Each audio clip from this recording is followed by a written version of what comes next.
नमस्ते। चलिए आज एक सफर पर चलते हैं, एक ऐसी खोज पर जहां हम जानेंगे पृथ्वी के उन अनमोल खजानों के बारे में जो यहां जीवन को मुमकिन बनाते हैं। आइए समझते हैं कि हमारे इस ग्रह का पूरा जीवन तंत्र आखिर चलता कैसे है। तो शुरुआत एक बहुत ही सीधे से सवाल से करते हैं। हमारी ये पृथ्वी हमें देती क्या है? जरा सोचकर देखिए। हवा जिसमें हम सांस लेते हैं, पानी जो हम पीते हैं, खाना, जमीन, ये लिस्ट तो कभी खत्म ही नहीं होगी। ये सब कुछ हमें प्रकृति से ही तो मिलता है। और पता है, इन सभी तोहफों का एक नाम है, प्राकृतिक संपदा। अगर आसान शब्दों में कहें तो प्रकृति में मौजूद कोई भी चीज जिसे हम अपने फायदे के लिए इस्तेमाल कर सकते हैं, जैसे कि जल, वायु और मिट्टी। ये तो समझिए जीवन के बिल्डिंग ब्लॉक्स हैं। तो आज की हमारी इस पड़ताल में हम क्या क्या देखने वाले हैं? सबसे पहले हम पृथ्वी की संपदा को समझेंगे, फिर हमारे वायुमंडल यानी जीवन की श्वास के बारे में जानेंगे, उसके बाद जल और भूमि की बात करेंगे, और हाँ, ये भी देखेंगे कि प्रदूषण इस पूरे संतुलन के लिए कैसे एक खतरा बन गया है। और अंत में प्रकृति के उन अद्भुत चक्रों को समझेंगे जो सब कुछ बैलेंस में रखते हैं। तो चलिए शुरू करते हैं अपने पहले पड़ाव से। आइए सबसे पहले पृथ्वी के उन बड़े बड़े हिस्सों को समझते हैं जहां जीवन की ये सारी संपदा मौजूद है। मोटे तौर पर देखें तो हमारी पृथ्वी को 3 मुख्य क्षेत्रों में बांटा जा सकता है। पहला है स्थलमंडल यानी जमीन, पृथ्वी की सबसे बाहरी परत। दूसरा है जलमंडल, जिसमें ग्रह का सारा पानी आ जाता है, समंदर से लेकर जमीन के नीचे तक का पानी। और तीसरा है वायुमंडल, जो एक कंबल की तरह पूरी पृथ्वी को ढके हुए है, मतलब हवा की परत। और अब आता है असली जादू, जहां ये तीनों क्षेत्र जमीन, पानी और हवा एक दूसरे से मिलते हैं, वही जीवन पनपता है। इसी खास जगह को कहते हैं जैवमंडल। ये पृथ्वी का वो हिस्सा है जहां ये तीनों मिलकर जीवन को मुमकिन बनाते हैं। चलिए अपनी यात्रा में थोड़ा और आगे बढ़ते हैं और सबसे पहले बात करते हैं उस हवा की जो हमें चारों तरफ से घेरे हुए है, हमारा वायुमंडल। हम जिस हवा में सांस लेते हैं वो असल में कई गैसों का एक मिक्सचर है। इसमें सबसे ज्यादा लगभग 78% नाइट्रोजन होती है।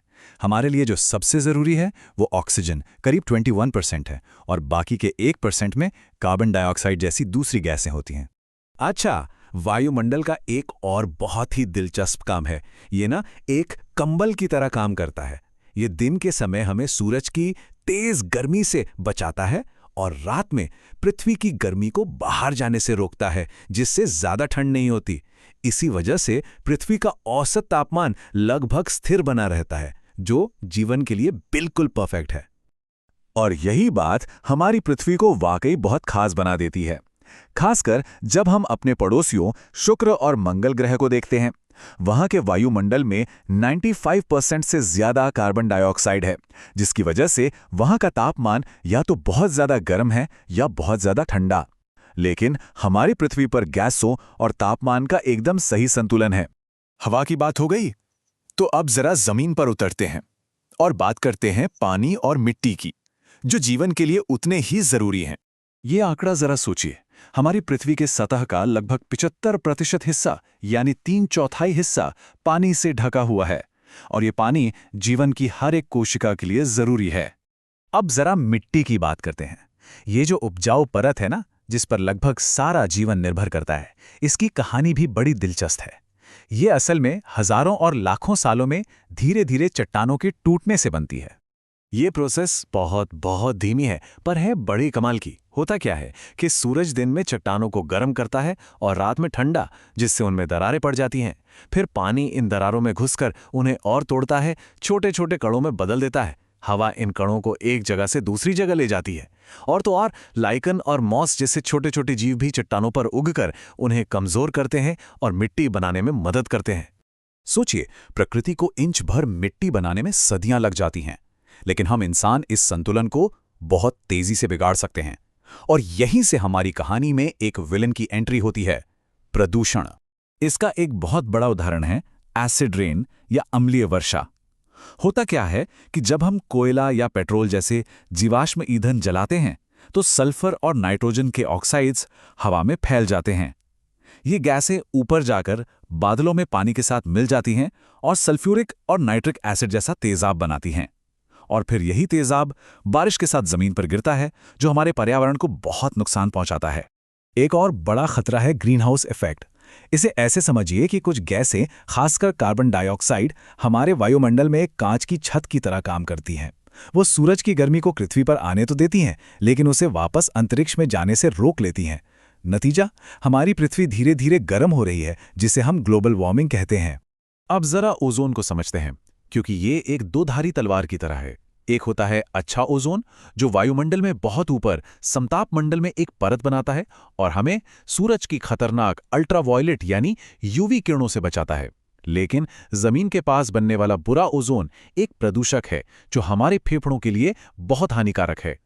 लेकिन ये एक ऐसी समस्या है जिस पर पूरी दुनिया ने मिलकर काम किया और नतीजा भी अच्छा रहा। 1985 में वैज्ञानिकों ने देखा कि अंटार्कटिका के ऊपर ओजोन की परत में एक बड़ा छेद हो गया है। इसके तुरंत बाद 1987 में दुनिया भर के देशों ने मॉन्ट्रियल प्रोटोकॉल पर साइन किए और ओजोन को नुकसान पहुंचाने वाले केमिकल्स पर बैन लगा दिया। और इसका असर देखिए, अब उम्मीद है कि 2050 तक ये परत पूरी तरह से ठीक हो जाएगी। चलिए, अब चलते हैं अपने आखिरी और शायद सबसे मजेदार हिस्से की तरफ, प्रकृति का अपना शानदार रिसाइकलिंग प्रोग्राम। इसका एक वैज्ञानिक नाम है जैव रासायनिक चक्रण, पर आसान भाषा में इसका मतलब है प्रकृति का वो तरीका जिससे कार्बन और नाइट्रोजन जैसे जरूरी तत्व सजीव चीजों और निर्जीव चीजों के बीच लगातार घूमते रहते हैं। इससे यह सुनिश्चित होता है कि जीवन के लिए जरूरी चीजें कभी खत्म ना हों। कार्बन चक्र को ही ले लीजिए, ये एक बिल्कुल परफेक्ट लूप की तरह काम करता है।